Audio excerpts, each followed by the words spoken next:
திருவார்க்கும் செய்தர்மம் கைகூட்டும் செஞ்சற்பெருவார்க்கும் பீடும் பெருக்கும் உருவார்க்கும் ஆதலால் வானூரும் ஆணை முகத்தோனே ஆதலால் குப்பும் பிரதம் கை வேல்வேல் முருகா வெற்றிவேல் முருகனுக்கு கரஹரோகரா.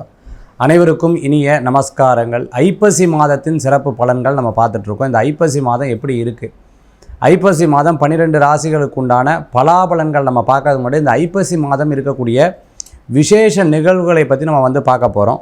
ஃபஸ்ட்டு இந்த ஐப்பசி மாதம் எப்போ ஆரம்பிக்குது அப்படின்னு பார்த்தீங்கன்னா 18/10/2025 ஆரம்பிக்கக்கூடிய நாள் சனிக்கிழமை நாளில் ஆரம்பிக்கிறது. இது ஐப்பசி மாதம் முடியக்கூடிய இது பார்த்துட்டிங்க அப்படின்னு சொன்னால் அடுத்த மாதம், அதாவது நவம்பர் மாதம் 17ஆம் தேதி, அதாவது நவம்பர் மாதம் 16ஆம் தேதி 30 ஐப்பசி 30 வருது. 17ஆம் தேதி பார்த்துட்டிங்க அப்படின்னு சொன்னால் கார்த்திகை 1ஆம் தேதி ஆரம்பம்.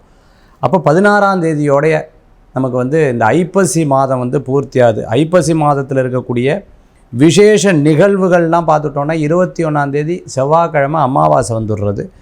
அதே மாதிரி 29ஆம் தேதி திருவோண நட்சத்திரம் புதன்கிழமை நாளில் வந்துடுறது. 27ஆம் தேதி சஷ்டி வந்துடுறது.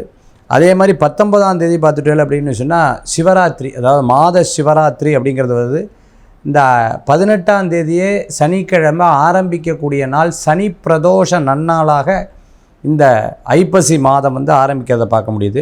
சதுர்த்தி பார்த்துட்டேன்னா 25ஆம் தேதி சனிக்கிழமை நாளில் இருந்துருக்கு. அதே மாதிரி சுப முகூர்த்த தினம்னா அப்படின்னு பார்த்தோம்னா அக்டோபர் 19ஆம் தேதி இருக்குது. அதாவது ஐப்பசி மாதம் 2ஆம் தேதி, ஐப்பசி 3 20ஆம் தேதி, ஐப்பசி மாதம் 7ஆம் தேதி அக்டோபர் 24 முகூர்த்தம், 27 முகூர்த்தம். அதே போன்று அக்டோபர் 31ஆம் தேதி முகூர்த்தங்கள். இதெல்லாம் வளர்பிறை சுப முகூர்த்த தினமாக இந்த தினங்கள் இருந்துட்டுருக்கிறத நம்ம பார்க்க முடியுது. இந்த ஐப்பசி மாதத்தில் ரொம்ப விசேஷமான நிகழ்வுகள் அப்படின்னு சொன்னால் தீபாவளி பண்டிகை 20ஆம் தேதி வந்துடுறது. 21ஆம் தேதி கேதார கௌரி விரதம், 22ஆம் தேதி கந்தசஷ்டி ஆரம்பம்.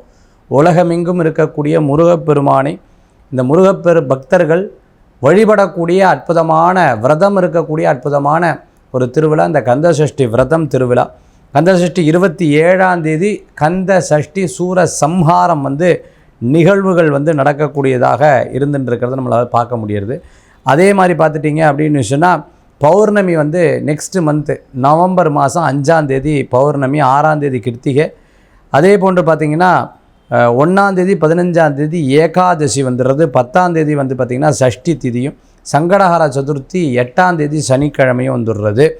அதுக்கப்புறம் பிரதோஷம் 3ஆம் தேதி திங்கக்கிழமை இருக்குது. இப்படி விசேஷமான நாட்கள் அப்படின்னு சொன்னால் இருக்கக்கூடிய நாட்களில் நம்ம ஐப்பசி மாதமே ரொம்ப சிறப்பான மாதமாக இருக்குது. இப்போ 12 ராசிக்குண்டான பிரத்யேக பலாபலன்களை நம்ம பார்க்க போகிறோம். சிம்ம ராசி நண்பர்களுக்கு நிறைய நல்ல விஷயங்கள் கூடி வரக்கூடிய வாய்ப்புகள் தேடி வரும். சிறு பிரயாணம், தூர பிரயாணம், வெளியூர் பிரயாணம் வெற்றி பிரயாணமாக மாறும். சகோதர சகோதரிகளுக்கு நிறைய நன்மைகள் எடுத்து செய்வீங்க. இவர் பேசவே மாட்டார், இப்போ பேசுகிறாரே அப்படிங்கிற மாதிரி பல பேர் ஆச்சரியப்படக்கூடிய அளவுக்கு உங்களுடைய பேச்சு இருக்கும். மேடை பேச்சாளராக இருந்துட்டுருக்கோம், ஆன்மீக சொற்பொழிவாளராக இருந்துட்டுருக்கோம், அஸ்ட்ராலஜராக இருந்துட்டுருக்கோம், அரசியலில் பேசுகிறவங்க, சப்ஜெக்டிவாக பேசுகிறவங்களுக்கு நிறைய ஒரு களம் கிடைக்கக்கூடிய அற்புதமான மாதம்.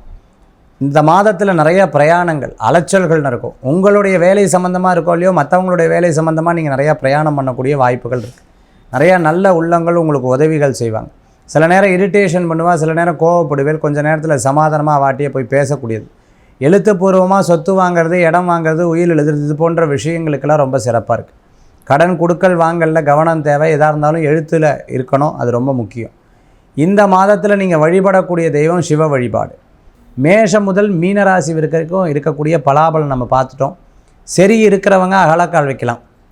மீடியமாக இருக்குதுன்னு சொல்லும் பொழுது நம்ம நிதானமாக நகரணும். சரி இல்லைன்னு சொல்லும் பொழுது நான் என்ன தெய்வத்தை சொன்னனோ அந்த தெய்வத்தை வழிபடுறது நல்லது. எப்படி இருந்தாலும் நமக்கு உழைப்பு இருந்ததுன்னா அதுக்கு இறைவன் கொடுக்கக்கூடிய வரப்பிரசாதம் அதிகம்னு சொல்லுவாங்க. செய்யக்கூடிய தர்ம கர்ம காரியங்களை சரியாக செஞ்சால் எப்பேற்பட்ட பிரச்சனைகள் வந்தாலும் நான் இருந்து காப்பாற்றுவேன்னு கடவுளுடைய வாக்கியம் இருக்குது. அது போன்ற இந்த மாதம் உங்களுக்கு அந்த மாதமாக மாறணும்னு பிரார்த்தனை பண்ணி மீண்டும் சந்திப்போம்.